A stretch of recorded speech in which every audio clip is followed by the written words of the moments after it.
Seguimos con De Reloj a Cambalache.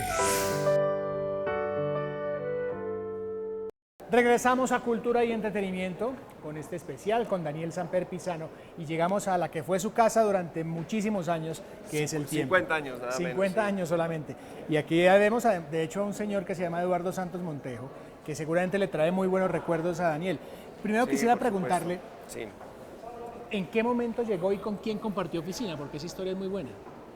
En el año 64 me fui del sitio donde era mensajero, jefe de empanadas, plomero y todo esto, y me fui a pedir puesto quería trabajar en un periódico y obviamente pues busqué puesto en El Tiempo, y después de lagartear un poquito ya se compadecieron de mí, me dieron puesto Sí.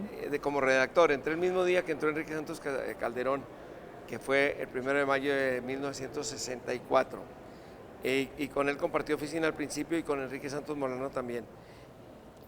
Varios meses después identificaron a Luis Carlos Galán, lo identificó el doctor Santos por una revista liberal que publicábamos en La Javeriana, y se interesó mucho en conocerlo. Entonces me encargaron a mí que lo trajera porque sabían que yo era compañero de él en La Javeriana, y vino, y Luis Carlos pues les pareció un tipo muy interesante como lo era un tipo estupendo, y le dijeron que viniera a trabajar al periódico. Y así se vinculó Luis Carlos al periódico y digamos al grupo nuestro que el doctor Santos nos llamaba Los Arcángeles.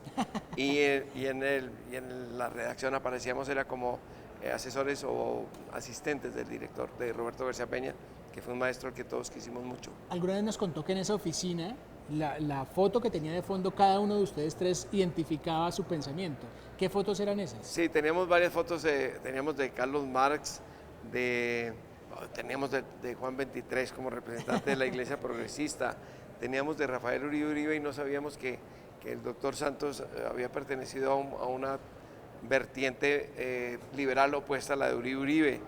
Y teníamos en general un mosaico de posiciones progresistas, tanto de líderes internacionales como de líderes colombianos.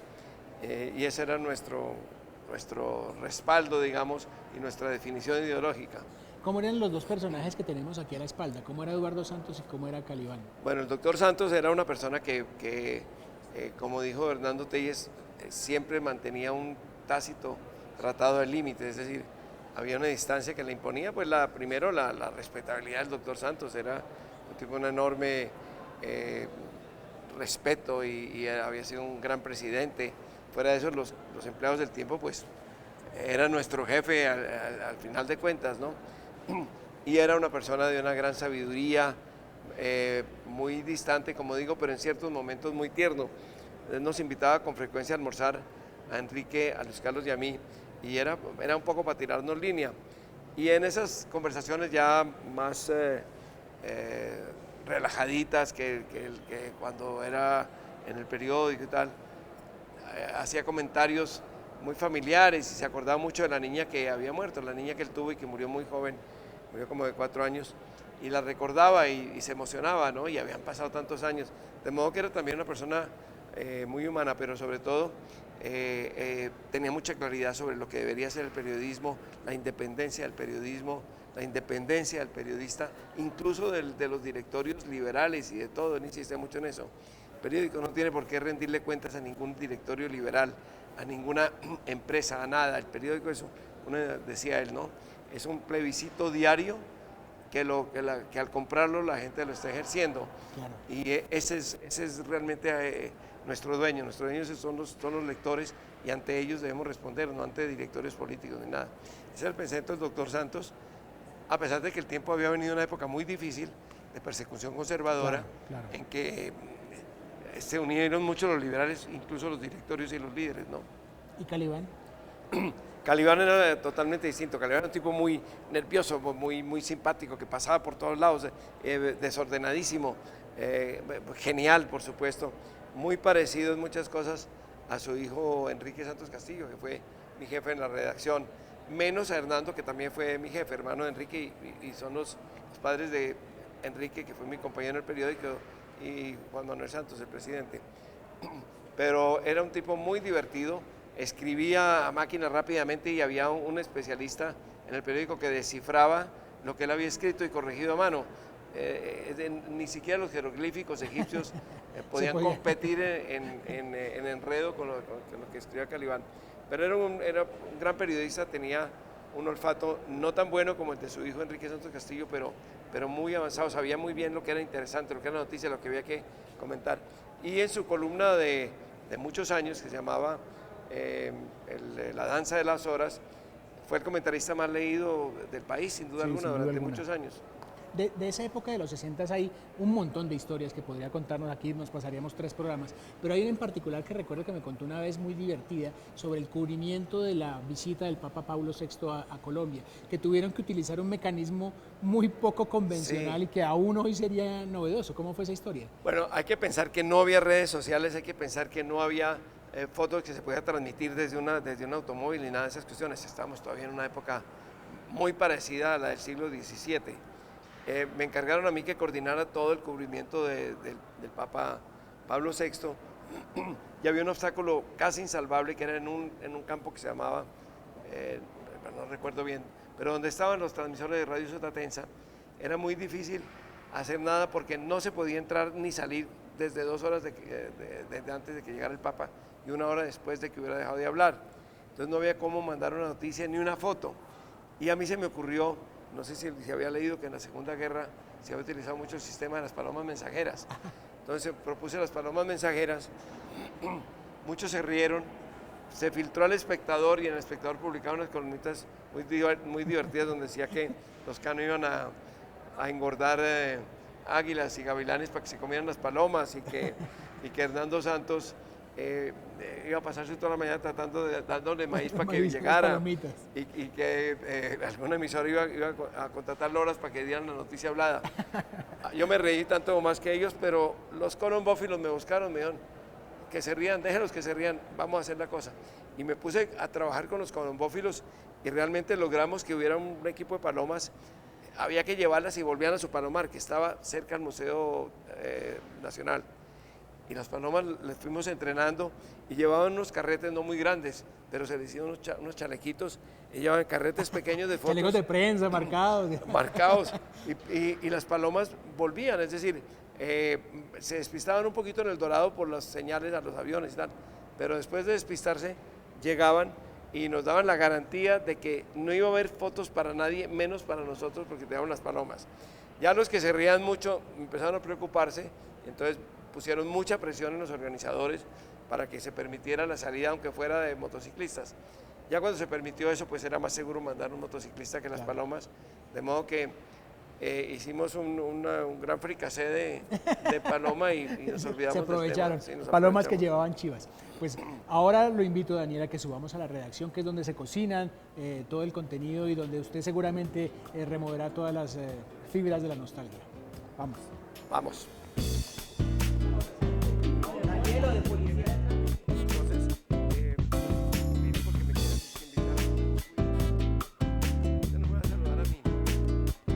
Y llegamos, Daniel, a la redacción del Tiempo, donde usted estuvo tantos años y nos acompañó, nos estimuló, nos enseñó tantas cosas. ¿Qué le genera volver a esta redacción después de tanto tiempo? No, pues mucha emoción, muchos recuerdos y muchas ganas de seguir en ese trabajo eternamente, pero claro, hay un momento en que uno ya se retira y se va. ¿No le hace falta escribir la columna? Sí, me hace falta escribir la columna, escribir crónicas, todo eso me hace falta. Lo que pasa es que hay un momento en que las cosas tienen que cambiar. ¿Cuántos años sostuvo la columna? A ver, sumando épocas y tal, duré 50 años exactos en el Tiempo. Sí. Entré un 1 de mayo y me retiré un 1 de mayo. Esta es su oficina, la última, por lo menos. Sigue siendo mi oficina, mire. Sí, más ordenadita que como la tuve yo. Pero normalmente estaba llena de recortes de periódico. No están los lápices, me quitaron los lápices sola. No, aquí están. ¿Sí están todavía? Sí, y está el dato del usuario que con mi letra, sí. Se ve que he hecho falta, pues por lo menos para llenar la oficina. ¿Cuándo nació la columna, Daniel?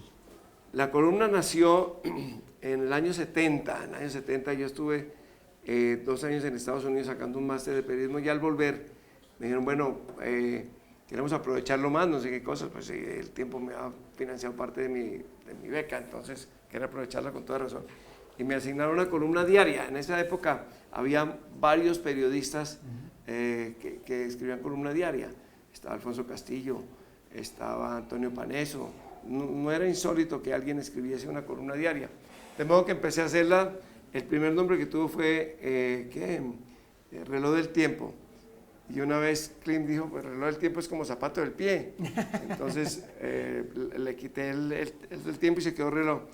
La hice hasta, yo creo que hasta cuando me tuve que ir ya forzadamente del país en el año, que fue 87. Sí.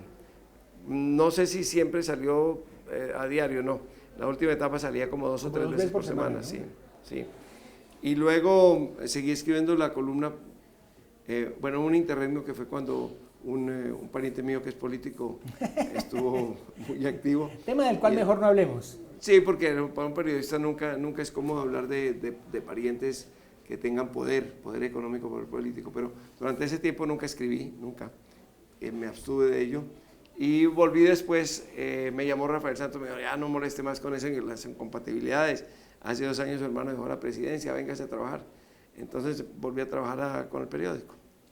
Yo tengo aquí unas fotos que le quiero mostrar y que los televidentes están viendo en este momento en pantalla de algunos amigos suyos. Este en particular que encontramos en el Archivo del Tiempo es del sepelio de Álvaro Cepeda Zamudio, sí. Lo cual me lleva a otros temas y es sus amistades literarias, no solamente Cepeda Zamudio sino García Márquez. ¿Cómo eran ellos y cómo se generaron esas amistades?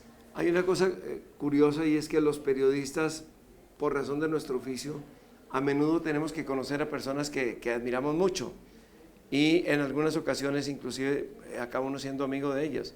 A mí me pasó mucho y es quizás lo que yo más agradezco, no solo eso, pero es una de las cosas que más agradezco esta profesión. Pude conocer a personas como Joan Manuel Serrat, fui a entrevistarlo, con las cuales acabamos haciendo muy buena amistad. Y es un poco el caso de Cepeda, aunque yo no entrevisté a Cepeda, yo lo conocí porque era un maestro del periodismo y en fin vino a Bogotá cuando la posesión de Carlos Lleras y vino al tiempo a un almuerzo, entonces ahí lo conocí, hablamos, nos hicimos muy buenos amigos y para mí fue siempre mi gran maestro y mi gran amigo, él y su familia. Yo seguí siendo, muerto Álvaro, seguí siendo amigo de sus hijos, muertos sus hijos, he seguido siendo amigo de sus nietos y de su mujer, la Tita, a quien quiero mucho y que sigue escribiendo. ¿Y de García Márquez? García Márquez lo conocí por Álvaro,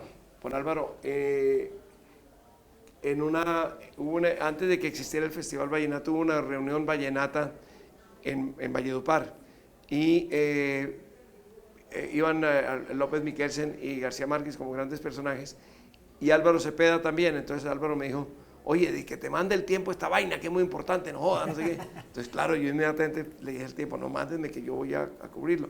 Fui a cubrirlo y allí conocí a García Márquez, es uno de los viajes más importantes de mi vida, a Escalona, al pintor Molina, al doctor Pavalló, al doctor Molina, a Consuelo Araujo Noguera, a muchos personajes y a muchas personas que luego fueron amigos míos y siguieron siendo personas que yo admiro mucho y he admirado. Claro. Fue también el caso de este personaje que tenemos, bueno, eso la vamos a ver ahorita, de Roberto Fontana Rosa. Claro, ahí en esta foto el negro está ya en sus últimos años. Al negro lo conocí porque hubo un año que yo me fui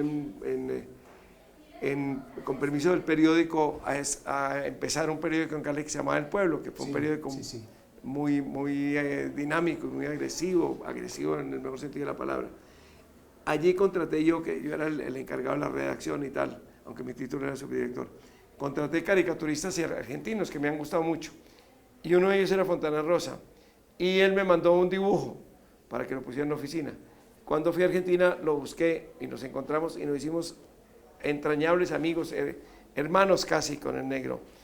Luego conocí a Lelutier, bueno, los había oído nombrar muchísimo. Que tenemos una fotico aquí también con ellos. Ah, qué bueno, qué bueno. Celebrando un libro que publicaron. Pues yo había oído de contrabando muchas de sus obras y cuando yo fui allá, el negro dijo, conozcan a este que es amigo mío.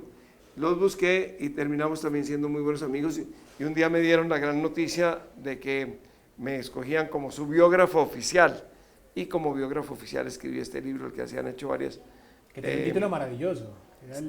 Lelutier de la L de la S. a la S. Título propuesto por Jorge Marona, que es este señor tan sonriente que está aquí, que parece que fuera un angelito de Dios y es lo más perverso y el humor. Casado con colombiana estuvo, ¿no? No, Jorge es casado con argentina y nunca estuvo casado con colombiana, pero estuvieron o casados o tuvieron amistades colombianas, Pucho sin duda, y no puedo decir más. Y esta otra foto que muestra un momento clave del periodismo colombiano, que es el nacimiento de la unidad investigativa. ¿Qué recuerda de esa foto? La unidad investigativa primero nació como un matrimonio de hecho, digamos, con Alberto Donadío, que es este señor de la barba. Los dos señores de la barba fuimos los que fundamos esa unidad. Al principio publicamos con nuestros nombres. Al principio publicaba en mi columna investigaciones. Y Alberto, que era un estudiante desde Medellín, me escribió y me dijo, mire, yo le puedo ayudar en algunas investigaciones, sobre todo de tipo medioambiental. Alberto es un tipo muy inteligente, muy dateado y en ese momento no era solo estudiante de Derecho, pero luego es un muy buen jurista en sus especializaciones. Le dije, bueno, perfecto, mándeme cosas y empezamos a hacer algunos trabajos y en un momento dado le dije, hombre, ¿por qué no se viene para Bogotá? Y él también quería venir a Bogotá, se pasó a la Universidad de los Andes, se graduó allí y estuvimos ya trabajando más cerca. Él era el arma no solo periodística en las investigaciones, sino jurídica, claro, para conseguir acceso a documentos públicos, demandar cuando nos lo negaban, etc. Muy importante, Alberto, no solo para la unidad investigativa, para el periodismo investigativo en Colombia. Y cuando ya fundamos la unidad investigativa, que teníamos ayuda de estudiantes de periodismo y tal, contratamos a dos que fueran de entera confianza. En esto hay que estar siempre rodeado de gente en la que uno pueda confiar. ¿Y quién mejor que Gerardo Reyes, que primo de Alberto, que era estudiante de Derecho y es un gran periodista de investigación, como lo ha demostrado en Miami, ¿no? Ha sido ganador de premios muy importantes, entre ellos el Pulitzer. Y esta que es una cuñada mía que es experta es muy cuidadosa y experta sobre todo en textos, en lectura de textos, en corrección de textos, y si uno sabe que uno le entrega un documento y ella le descubre cosas que uno no va a descubrir. Entonces, esto fue fuimos los pilares principales, pero había más gente que nos ayudaba, inclusive una redactora, María Luisa Mejía, que después pasó a ser redactora del Tiempo y murió en un accidente aéreo, y estudiantes que en esa época lo eran y ya ahora son periodistas ya veteranos, que nos ayudaban y nos apoyaban. Llamábamos a algunos estudiantes de periodismo, les poníamos tareas concretas que hubiéramos gastado meses les damos instrucciones y nos ayudaban muchísimo. Y la última foto que le quiero mostrar nos introduce un tema fundamental en su vida, que es el fútbol. Totalmente. En esta foto, ¿quiénes aparecen? Porque es una foto maravillosa, aparece de un gran equipo como Millonarios y también de otros equipos. El de Millonarios estaba en ese momento cocinando, que es para lo que sirven, pero jugando estábamos los de Santa Fe. Es un mosaico de gentes. Hay futbolistas profesionales que en ese momento estaban jugando, como el Nene Sarnari, como Rubén Flota, Gómez Boglino también. Hay amigos hinchas de Santa Fe como Pacheco. Hay varios luthiers, está Ernesto Acher, está Marcos Mustok. Y ya como figuras destacadas del fútbol estoy yo. Y Rafael Santos también. Hablo de destacados. Perdón. Eso nos introduce un tema del cual no podemos hablar en una oficina, sino que tenemos que hablar en la cancha, en la grama. Así que lo invito a que bajemos a hablar de fútbol en el césped. Estupendo. Vamos. Ya regresamos con De Reloj a Cambalache.